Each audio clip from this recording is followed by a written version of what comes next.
ಎಲ್ಲರೂ ಸಮ. ಅದರ ದೃಷ್ಟಿ ಒಳಗೆ, ಎದರ ದೃಷ್ಟಿ ಒಳಗೆ? ದೀಪದ ದೃಷ್ಟಿ ಒಳಗೆ.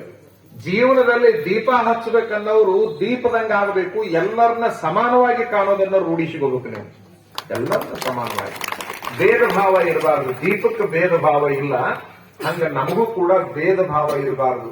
ದೇವರ ಮುಂದೆ ದೀಪ ಹಚ್ಚೋರು ಎಲ್ಲರೂ ಏನ್ ತಿಳ್ಕೊಬೇಕಪ್ಪ ಅಂದ್ರೆ, ದೀಪದಂಗ ನಾನು ಎಲ್ಲರನ್ನು ಸಮಾನವಾಗಿ ಕಾಣ್ತೀನಿ ಅನ್ನುವಂತ ಗುಣವನ್ನ ಬೆಳೆಸಿಕೋಬೇಕು.